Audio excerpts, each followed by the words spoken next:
The ships appeared without warning on a Tuesday morning in March 2187. They hung in space beyond the moon, 12 massive vessels that made Earth's largest stations look like children's toys. Within hours, every government on Earth knew that humanity was no longer alone in the universe. High Mediator Voshnar stood on the bridge of his flagship and looked at the small blue world through the viewing screen. This was his 48th integration mission in a career spanning 2 centuries. He felt tired. The routine never changed anymore. Arrive, make contact, deliver the terms, watch the primitive species realize how small they were, accept their submission. It always ended the same way. Begin standard first contact protocol, he ordered his communication officer. His voice carried the boredom of someone who had given this same command 47 times before. The message went out in hundreds of languages, translated by computers that had cracked human communication systems in less than an hour. The content was simple and had not changed in 50,000 years. People of Earth, we are the Galactic Council. You are not alone in the universe. We bring you an invitation to join the civilized species of the galaxy. We offer technology, knowledge, and peace. All we ask is that you accept your place in the natural order of things. You will become members of the Council as a client species, under the protection and guidance of the Voshtar hegemony. This is an honor. All species accept this honor. You have 7 days to respond. Voshnar watched the planet below and waited. They always panicked at first. There would be chaos, fear, and confusion. Then their leaders would realize they had no choice. 7 days was generous. Most species answered within 3. On Earth, the panic Voshnar expected did happen. Cities erupted in riots. Religious leaders called it the end times. Stock markets crashed. But behind closed doors, in secure bunkers and hidden facilities, a different conversation was taking place. General James Hawthorne stood in front of the United Nations Security Council. His face was grim. They think we're primitives. They think we'll roll over because they have bigger ships. Don't we have to? Asked the Chinese representative. Look at those vessels. Our entire combined fleet couldn't scratch one of them. That's what they think, Hawthorne said. That's what we wanted them to think. He activated a holographic display. It showed the solar system, but not the version the public knew. Hidden military installations appeared like stars across the darkness. Mars had weapon platforms buried under its surface. The asteroid belt was filled with magnetic accelerators that looked like mining equipment. The Kuiper belt held laser arrays that had been built in secret over 40 years. We've been preparing for this since 2145, Hawthorne continued, when we detected the first signs of faster-than-light travel beyond our system. We knew someone was out there. We knew they might not be friendly. So we prepared. The Russian representative leaned forward. How long can we hold them off? Maybe we don't have to, said Secretary General Chen. She was a small woman with iron in her voice. They gave us 7 days. I say we ask for 90. We tell them we need time to prepare our people for this change.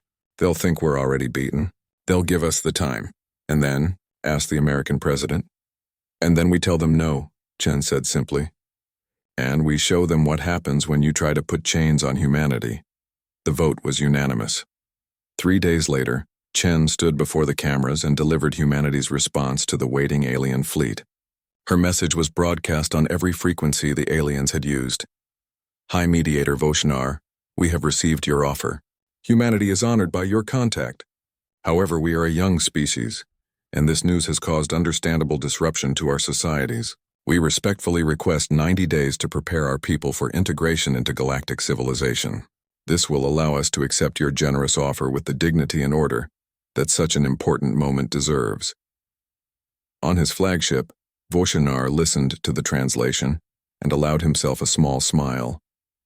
90 days. They wanted to pretend they had some control over the situation.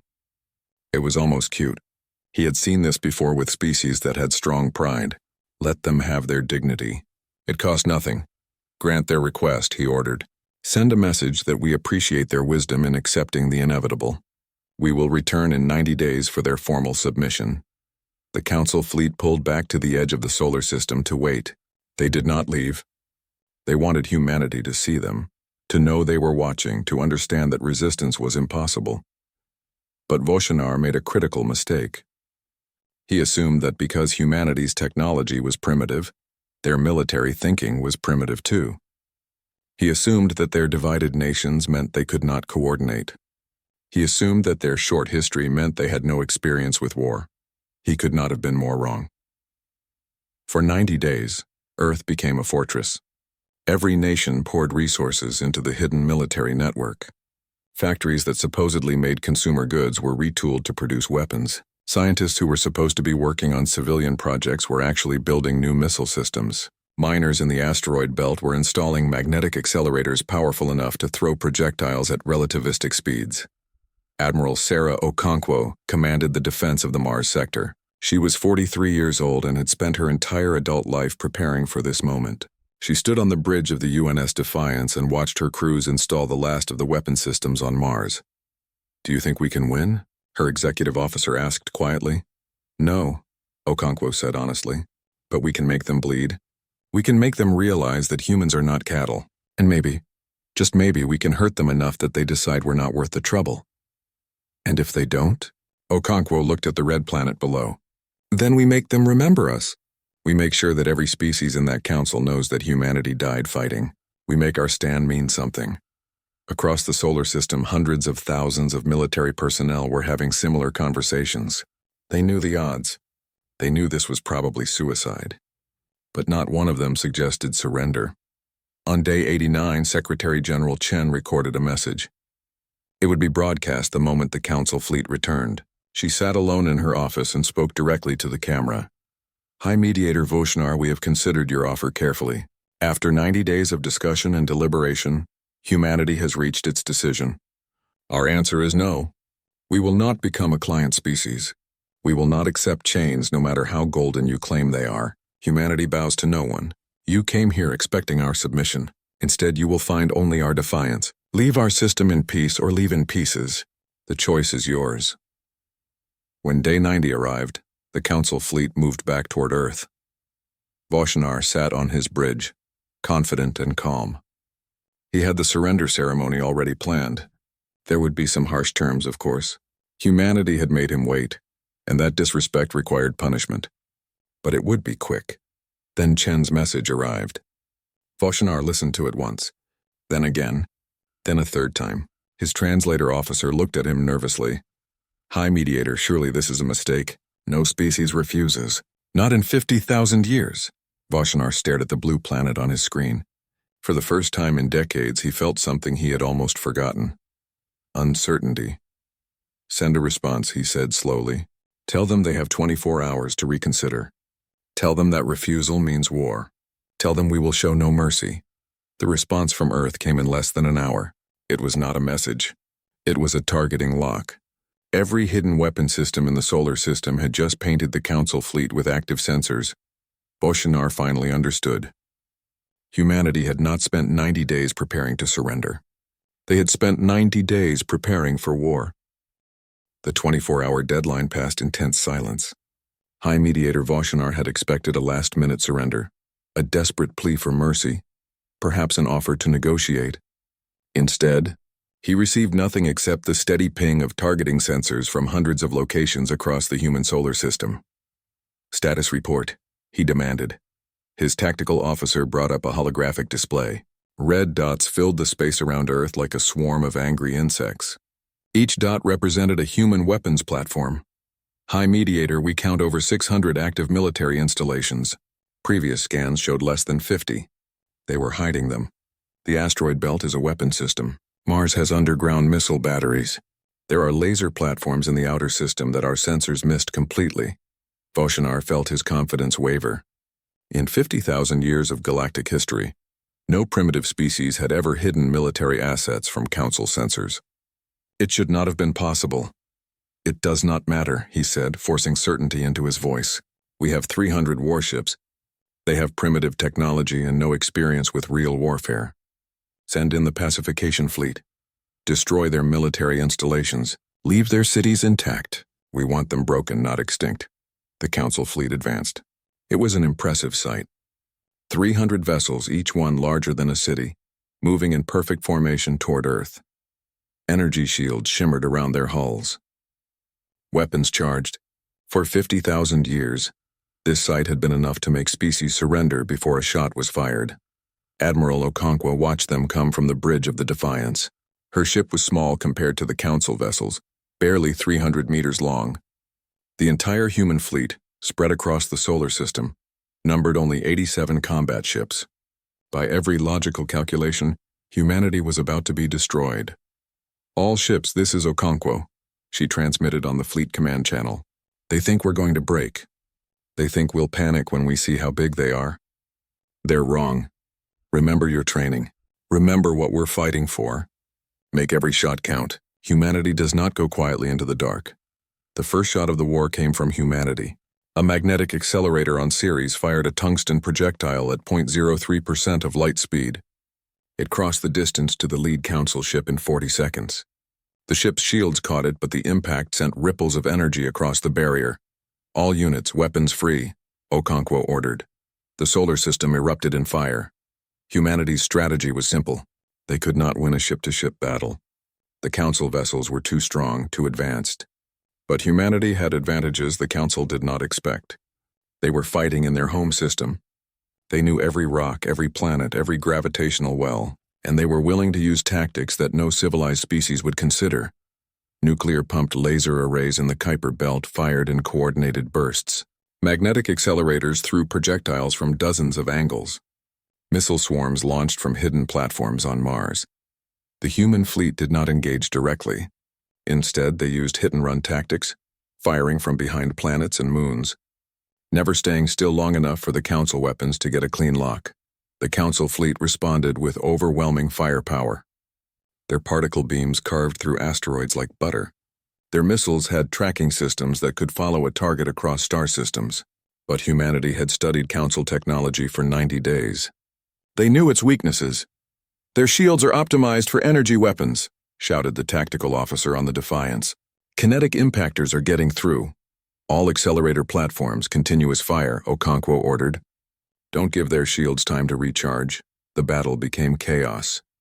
Council ships tried to maintain formation, but human tactics forced them to break apart.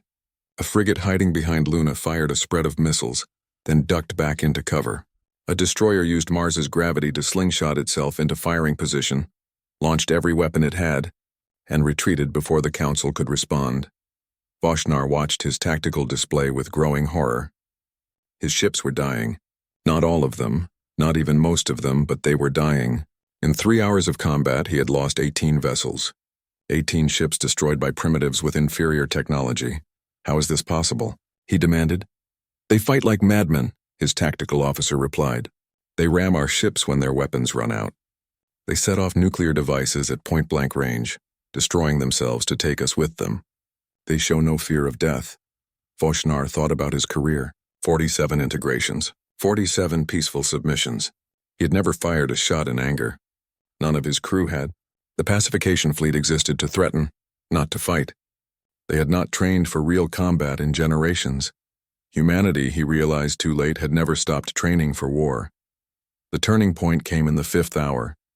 A group of 6 human destroyers led by Captain Marcus Rivera on the UNS Vengeance made a suicide run at the Council flagship. They came in fast, weaving through defensive fire, taking hits that ripped holes in their hulls. 3 were destroyed before they reached their target. The remaining 3 got through. They positioned themselves around Voshinar's flagship and detonated every nuclear warhead they carried simultaneously. The explosion was visible from Earth, a brief new sun in the sky. When the light faded, the flagship was still there. Its shields had held, but they were down to 15% strength. And Voshinar understood that the next attack would kill him. "All ships, retreat to Rally Point Omega," he ordered. His voice shook. "Execute emergency jump protocols. We are withdrawing from the system." The Council fleet pulled back, their formation broken, their pride shattered. They left behind the wreckage of 79 ships. More Council vessels destroyed in 6 hours than had been lost in the previous 5,000 years of galactic history. Humanity had lost 34 ships. 1,783 military installations had been destroyed. Mars was scarred by orbital bombardment. The Ceres colony was gone, but they had won. On Earth, people watched the enemy fleet retreat and wept. Some cried from relief, some from joy, some from the knowledge of how many had died to buy this victory. Secretary General Chen addressed the planet from the ruins of the Geneva Command Center. Her face was streaked with dust, her voice hoarse from smoke. Today, humanity proved something that the galaxy has forgotten. Freedom is not given, it is taken. It is bought with blood and sacrifice. The Council came here expecting our submission. They found only our fury. This war is not over. They will come back with more ships, more weapons, but now they know the truth. Humanity does not kneel. Across the galaxy, the news spread like wildfire. A primitive species had fought the Council and won. It was impossible. It was unprecedented. It changed everything. High Mediator Voshnar sat in his damaged flagship and composed his report to the Council. His hands trembled as he typed. He had to explain the unexplainable. He had to tell them that for the first time in 50,000 years, the doctrine of submission had failed. The humans are not like other species, he wrote. They do not fear death. They do not value their lives above their freedom. They are warriors in a way that we have forgotten. If we wish to defeat them, we must be prepared to exterminate them. There will be no submission, only victory or death. The Council read his report in stunned silence. Then they began to argue.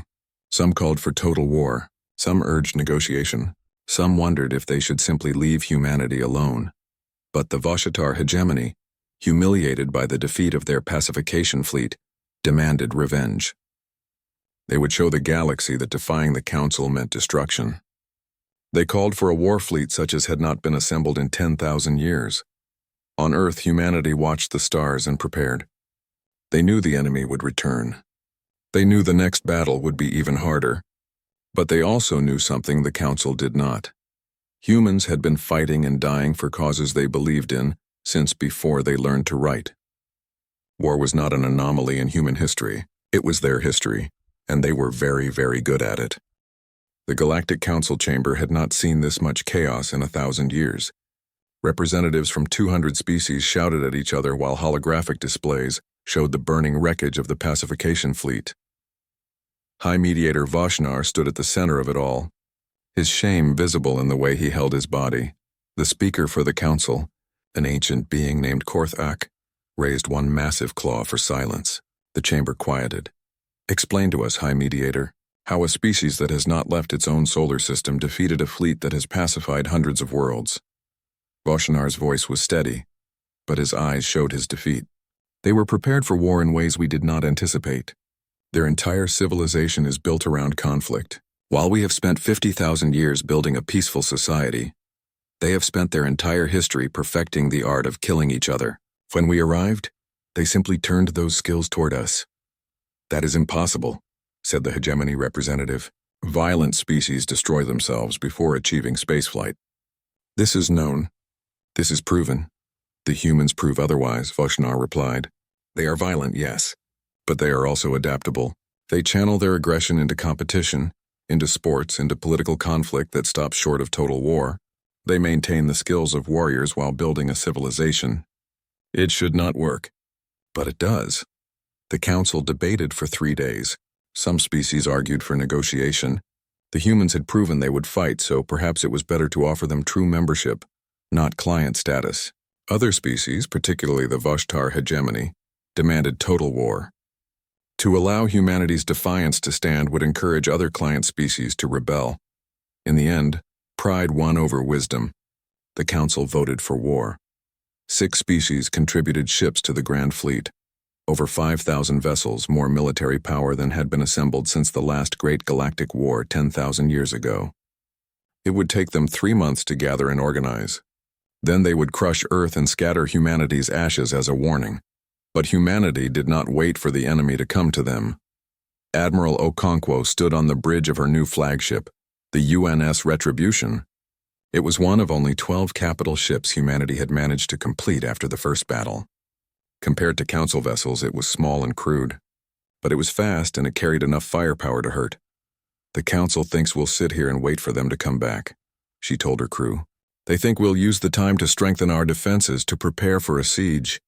They're wrong. We're going on the offensive. Her executive officer looked shocked. Admiral, we barely survived the first battle. We lost a third of our fleet. How can we possibly attack them? Because they don't expect it, Okonkwo said with a grim smile. And because if we wait for them to come to us with 5,000 ships, we're dead anyway. Our only chance is to hurt them now. while they're still organizing. We hit their supply lines. We destroy their shipyards. We make them bleed before they ever reach Earth. The plan was approved by Earth's military command. It was desperate and dangerous, but so was everything humanity had done since first contact. 12 strike groups, each with 3 to 5 ships, would jump into Council space using captured faster-than-light technology. They would hit targets of opportunity and retreat before the Council could respond. Okonkwo's group jumped first. Their target was a hegemony shipyard in the Crick system, 140 light-years from Earth. Intelligence said it produced 40 new vessels per year. Destroying it would slow the Council's buildup. The jump through faster-than-light space was rough. Human engineers had learned to copy Council technology, but they did not fully understand it. When the Retribution dropped back into normal space, half the crew was vomiting from jump sickness. "Tactical report," Okonkwo ordered, fighting her own nausea. "We're in position, Admiral. The shipyard is where intelligence said it would be. Defenses look light. They're not expecting an attack." "They never do," Okonkwo muttered. "All ships, attack formation. Let's make this quick." The human ships came in fast and hard. They fired missiles from maximum range, not bothering to close for optimal accuracy. The goal was not precision. It was destruction. The shipyard's defensive platforms tried to respond, but they were designed to stop pirates. Not a military assault. The Retribution's main gun, a massive magnetic accelerator, fired a tungsten slug the size of a car. It hit the shipyard's central hub and punched straight through. Atmosphere vented into space. The structure began to tear itself apart. "All weapons, continuous fire," Okonkwo ordered. "Destroy everything. Shipyard, defensive platforms, supply depots, all of it." For 20 minutes, the human ships poured fire into the installation. When they were done, the shipyard was a spreading cloud of debris. 40 ships per year, gone. The economic damage ran into trillions of Council credits. Okonkwo broadcast a message on all Council frequencies before she jumped away. To the Galactic Council. "You came to Earth expecting to find cattle. You forgot that cattle evolved from predators. You wanted to make us afraid. Instead, we will make you afraid. We will haunt your supply lines. We will destroy your infrastructure. We will show you that humans do not fight the way you think civilized species should fight. We fight to win. Remember this day. Remember that we were here. Remember that humanity does not forgive." The message spread across Council space like a virus. Other human strike groups were attacking too. A supply depot destroyed here. A mining operation ruined there. The human ships appeared without warning, struck hard, and vanished before reinforcements could arrive. The Council military command scrambled to respond. They diverted ships from the Grand Fleet to protect their infrastructure. They increased patrols. They upgraded defensive systems. But the humans were unpredictable. They hit targets that seemed to have no strategic value. They destroyed installations that the Council considered low priority. It took the Council 3 weeks to realize the truth. The humans were not just destroying military targets. They were destroying the Council's sense of security. For 50,000 years, Council space had been safe. Now nowhere was safe. The humans could appear anywhere at any time. A Council merchant ship was destroyed near the Voshtar homeworld. A communications relay was blown up in the core systems. A fuel depot serving civilian transports was reduced to scrap. The humans did not care about military targets versus civilian targets. They were waging total war. Panic began to spread. Civilian shipping ground to a halt because crews refused to fly. Insurance companies stopped covering ships traveling through human-affected zones. Trade routes that had been stable for millennia were abandoned. The economic damage was incalculable. In the Council chamber, emergency session followed emergency session. Species blamed each other. Some called for negotiation. The hegemony called for even more aggressive action. "We are fighting primitives with 100 ships," the hegemony representative roared. "We have 5,000 vessels in the Grand Fleet. Send them to Earth now. End this." But other voices urged caution. The humans were learning. Every battle taught them more about Council technology. Every captured database gave them intelligence. If the Grand Fleet attacked now and failed, the Council would have nothing left. On Earth, humanity watched the chaos they were causing and prepared for the inevitable counterattack. They knew they could not keep raiding forever. Eventually, the Council would adapt. Eventually, the Grand Fleet would come. But every shipyard destroyed was one less ship to face. Every supply depot blown up was one less resource for the enemy. Every day of panic in Council space was one more day for humanity to prepare their final defense. Admiral Okonkwo returned to Earth after her 5th successful raid. She had destroyed installations worth more than some species' entire economies. She had become a legend among human forces and a nightmare to the Council. Secretary General Chen met her in private. "How long can we keep this up?" Chen asked. "Maybe 3 more months," Okonkwo replied honestly. "They're adapting. They're learning. Soon they'll have enough ships protecting their infrastructure that we can't get through anymore. And then the Grand Fleet will come and we'll have to face them." "Can we win?" Okonkwo was silent for a long moment. "No, not if they bring everything they have. We've hurt them, but we haven't beaten them. When they come with 5,000 ships, we'll have maybe 100 left. The math is simple. Then why are we doing this?" "Because when we lose, we want the galaxy to remember," Okonkwo said quietly. "We want every species that the Council has subjugated to know that we fought. We want them to know that defiance is possible. Maybe we can't win, but we can inspire others to try." Chen nodded slowly. "Then we keep fighting, and we prepare for the end." Across the solar system, humanity fortified its last defenses. They built weapons platforms in Earth orbit. They prepared underground bunkers. They evacuated populations to the outer colonies. Everyone knew what was coming. The Grand Fleet was gathering. Soon it would come to Earth, and humanity would face its final battle. 18 months after first contact, Earth was dying. The Grand Fleet had not arrived yet, but the war was taking its toll. Mars had been glassed by a Council retaliation strike. The Jovian colonies were gone, destroyed when a human ammunition depot exploded during an evacuation. Venus Station was a burnt-out shell. Humanity's population in space had been cut in half. On Earth itself, 3 billion people lived in underground cities now. The surface was still habitable but vulnerable. The planet's orbital defenses were the strongest in the solar system, but everyone knew they would not be enough. Admiral Okonkwo stood in the command center deep beneath Geneva. The walls were lined with tactical displays showing humanity's dwindling assets. Her face had aged 10 years in the past 18 months. She had lost count of how many friends she had sent to their deaths.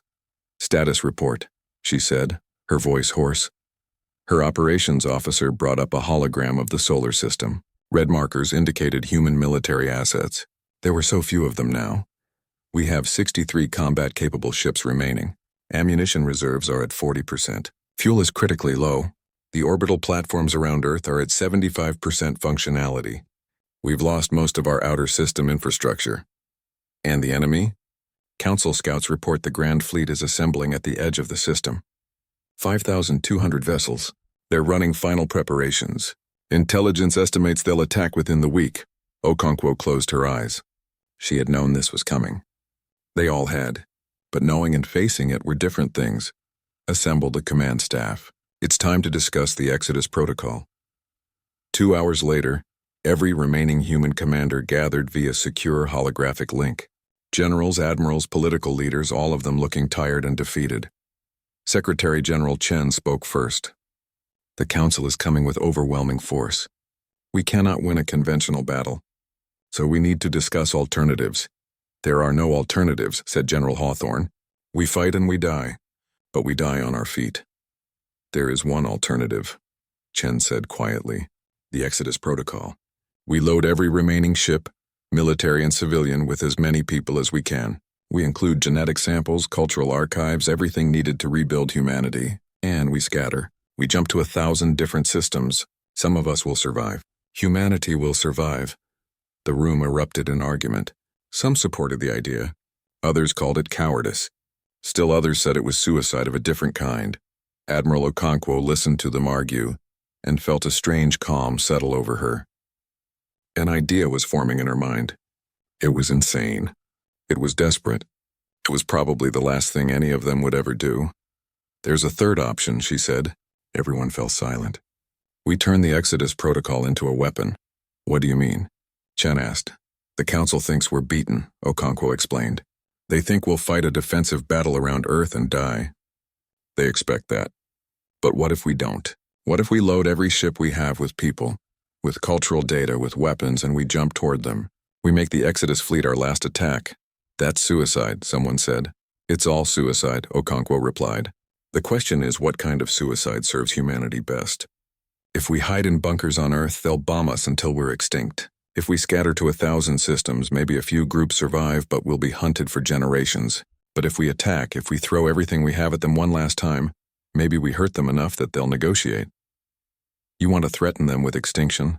Chen said slowly. You want to make them believe that even if they win, the cost will be too high. Exactly. We load the Exodus fleet with every civilian we can save. We show them that if they want to kill us, they'll have to murder millions of refugees who are running away. We make them face the moral cost.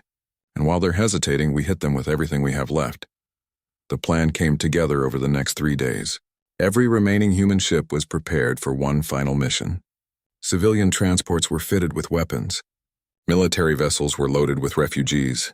The fleet would be a strange hybrid, a refugee convoy and a war fleet in one.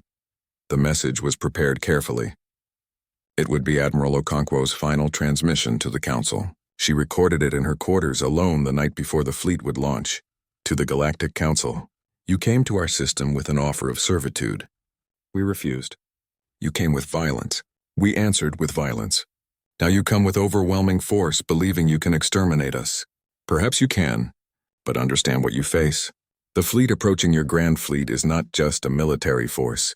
It carries millions of civilians, children, families, the genetic future of humanity. We are not warriors coming to attack you. We are refugees with guns. If you destroy us, you will be murdering millions of people who only wanted to be free. If you let us pass, we will scatter to the stars, and every human child born from this day forward will know what you did to us.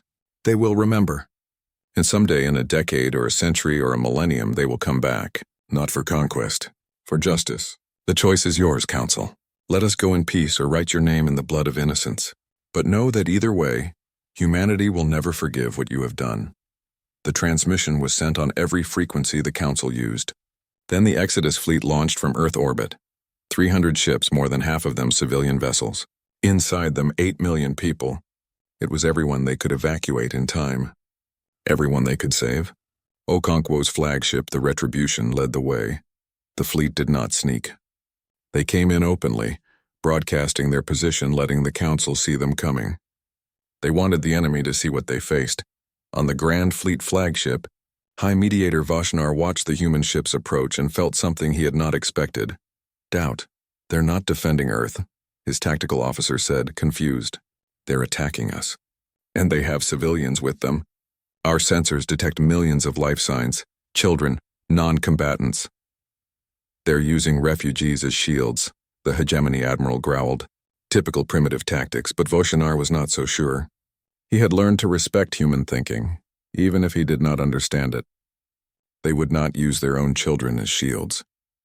There was something else happening here. He opened a communication channel to the human fleet. Admiral Okonkwo, this is High Mediator Voshnar. I do not understand your strategy. You cannot defeat this fleet. Why do you attack? Okonkwo's face appeared on his screen. She looked tired but unbowed. Because you gave us no choice, High Mediator. You can destroy us. You have the ships, you have the weapons, but you'll have to do it while looking into the eyes of the people you're killing. We're not soldiers hiding behind walls anymore. We're people trying to escape. If you want to enforce your doctrine of submission, you'll have to murder 8 million refugees, and the galaxy will watch you do it. The communication channel cut off. The human fleet kept coming. Voshnar felt the weight of 50,000 years of history pressing down on him. The doctrine of submission had been absolute. Defiance meant destruction. It was the foundation of galactic peace. If he let humanity escape, it would shatter everything. But if he killed 8 million civilians, what would that make the Council? High Mediator, what are your orders? His tactical officer asked. Before he could answer, something unexpected happened. A group of 80 ships broke formation from the Grand Fleet. They were Tharshek vessels, members of a species that had been integrated 12,000 years ago. They broadcast on an open channel. We will not fire on refugees. The Tharshek remember what we were before the Council domesticated us. We were warriors. We were proud. The humans fight as we once fought. We will not kill them for refusing chains that we ourselves never should have accepted. The Tharshek ships moved to position themselves between the human fleet and the Grand Fleet. They were not attacking. They were blocking. Chaos erupted across the Council fleet. The hegemony admiral screamed orders. Other species began questioning their own orders. A dozen more species broke formation, unwilling to fire on civilians. Vashnar watched his perfect fleet dissolve into chaos and realized that this was the moment that would define the next 1,000 years of galactic history. He could order the attack. Most of his ships would obey. The humans would be destroyed. But the Council would never be the same. Or he could do something that no High Mediator had done in 50,000 years. He opened a channel to Admiral Okonkwo. "Admiral, hold your position. We need to talk." The space between the Grand Fleet and the Exodus Fleet became a frozen moment in history. 5,000 Council ships faced 300 human vessels. Both sides had weapons ready. Both sides could fire, but instead, there was silence. Admiral Okonkwo stood on the bridge of the Retribution and waited. Her hand hovered over the weapons control. One order and every human ship would fire everything they had. It would be the end.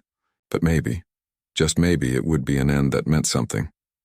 "Admiral, we're receiving a communication request from the Grand Fleet," her communications officer said. "High Mediator Vashnar wants to talk." "Put him on screen." Vashnar's reptilian face appeared.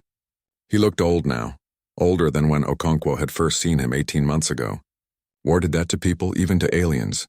"Admiral Okonkwo, I am empowered by the Council to negotiate a ceasefire." Behind Okonkwo, her crew erupted in shocked whispers. She silenced them with a gesture. "What are your terms?" she asked cautiously. "That depends on yours," Vashnar replied. "What does humanity want?" "We want to be left alone," Okonkwo said simply. "We want sovereignty over our own system. We want the right to develop as we choose, to trade with whom we choose, to live free. We don't want to conquer your galaxy. We just want you to leave us alone." Vashnar was quiet for a long moment. For 50,000 years, the Council has maintained peace through the doctrine of submission. Every species has accepted their place in the natural order. "If I let humanity refuse, what happens to that order?" "It changes," Okonkwo said. "Maybe that's not a bad thing. Look at what's happening in your fleet right now." The Tharshek refused to fight. Other species are questioning their orders. How long has it been since anyone questioned the Council? How long since anyone asked if your peace was worth the cost? You would destroy 50,000 years of stability. We would offer you something better. A peace built on respect, not submission.